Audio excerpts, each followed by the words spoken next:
一尊被称为中国最美的菩萨头像，为什么在国家一级博物馆无法标明出处和任何的信息？这尊北齐菩萨的身体到底在哪里？又是谁卑劣无耻地分割了这尊菩萨像呢？北齐的皇帝真的是一个疯癫至极的帝王吗？今天我要给大家介绍这件文物是来自河北省博物院，但是它的名牌却只有4个字：菩萨头像。当我看到这尊菩萨头像的时候，我感觉突然一切都安静了下来，我从内心感受到了慈悲、宁静，毫无污垢。当河北省的文物专家们收到这尊头像的时候，只能从它的雕刻手法、线条方式上判断，这是非常鲜明的北齐风格。那么我们就先介绍一下1400年前的北齐是一个什么样神奇的王朝，堪称网络剖文的鼻祖。北齐呢是南北朝时期的北朝政权之一，历经6帝，总共统治了28年。也就是说，平均每个皇帝在位的时间也就只有4年。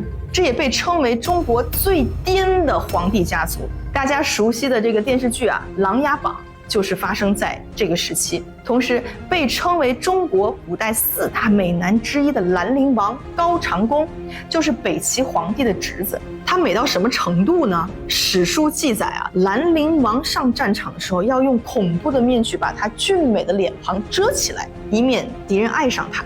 但是如果能用兰陵王的美色来避免一场战争，取得胜利，不也是挺好的吗？哎呦，我的太好了！再说说这个北齐皇帝家族为什么会被称为中国最颠的 Top One 呢？举一个例子，北齐皇帝高阳，他的颠我都觉得可以单独做一集来讲讲他的颠史。先客观的总结一下高阳的业务能力，他确实是一个少有的年轻有为的皇帝。他削减了州郡，整顿了吏治，训练了军队，甚至接连出兵柔然、契丹都大获全胜。而且北齐的农业经济都相当的发达，像是盐铁业瓷器制造都是当时3国鼎立中最为富庶的。事业发展的不错，但是他在个人生活和个人认知上就非常的颠了。我再给大家举个例子高阳看上了一个青楼歌女，把她纳为贵妃，然后呢又把她姐姐也纳入后宫。这3人行也是着实的幸福了一段时间。但是结果皇帝呢发现这个贵妃跟他儿子又好上了，他很生气，于是他先把他姐姐活活斩成了6大块，再把贵妃的脑袋砍了下来。当天晚上他再把他的文武百官叫过来吃饭喝酒。大臣们到了饭厅一看，差点没吓死，因为贵妃那血淋淋的脑袋就放在了皇帝的饭桌上。饭局一开始，皇帝就开始颠了，他一边抱着贵妃的脑袋一边喝酒，连滴下来的血他也直接喝。他边喝边大哭地说：“美人我太心痛了。”大臣们知道他颠，知道他疯，但是都没有想到他这么颠这么疯，一个个都快要被吓死了。喝完酒，这个颠帝再把这个贵妃的尸体做成了一个琵琶形状，然后把这个尸体琵琶呢就放在了自己的卧室里面。所以说高阳在人伦这方面已经完全丧失了人性。他爹的小妾，他自己大嫂，他的姨姐，这一个都不放过。陈妻就不用说了毕竟他连自己儿子的女人都不放过。虽然在北齐最高统治者都比较的这个开放，比较颠但是北齐的皇帝们都很信奉佛教，而且非常重用佛教僧侣，每年还会拿出国家财政资金的1/3用于佛教发展，主打一个舍得花钱。这个对于我来说都不算啥。